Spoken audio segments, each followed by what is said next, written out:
പശ്ചിമബംഗാൾ മുഖ്യമന്ത്രിക്കെതിരെ governor doctor CV. Ananda Bose നൽകിയ മാനനഷ്ട കേസിൽ മമതാ ബാനർജിക്ക് കൊൽക്കത്ത ഹൈക്കോടതിയുടെ രൂക്ഷ വിമർശനവും പ്രസ്താവന വിലക്കും. ഗവർണർ ആനന്ദബോസിനെതിരെ അപകീർത്തികരമോ തെറ്റായതോ ആയ പ്രസ്താവനകൾ നടത്തുന്നതിൽ നിന്ന് ബംഗാൾ മുഖ്യമന്ത്രിയും തൃണമൂൽ കോൺഗ്രസ് അധ്യക്ഷയുമായ മമതാ ബാനർജിയെ ഹൈക്കോടതി single bench judge justice Krishna Rao വിലക്കി.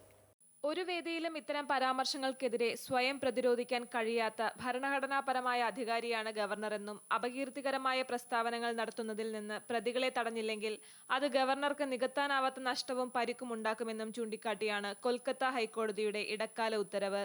രാജ്ഭവൻ സന്ദർശിക്കാൻ തങ്ങൾക്ക് സുരക്ഷിതത്വമില്ലെന്ന് സ്ത്രീകൾ തന്നോട് പറഞ്ഞുവെന്ന മമതാ ബാനർജിയുടെ പ്രസ്താവനയ്ക്കും അപകീർത്തികരമായ പരാമർശങ്ങൾക്കുമെതിരെയാണ് ഗവർണർ ഹൈക്കോടതിയിൽ കേസ് ഫയൽ ചെയ്തത്.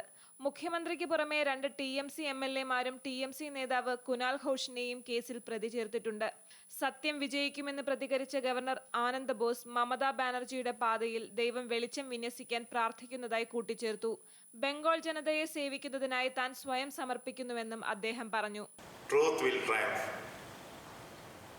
I wish and pray God throws light on the path of Mamata Banerjee.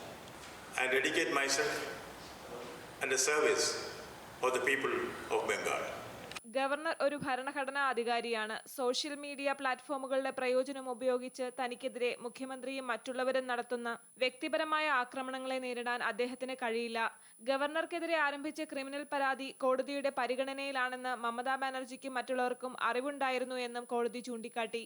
ഗവർണറുടെ പ്രശസ്തിക്ക് കോട്ടം വരുന്നതിന് വേണ്ടി അശ്രദ്ധമായ രീതിയിലാണ് പ്രസ്താവനകൾ നടത്തിയിരിക്കുന്നതെന്ന നിരീക്ഷണവും കോടതിയുടെ ഭാഗത്തു നിന്നുമുണ്ടായി. അമൃത ന്യൂസ്, ന്യൂഡൽഹി.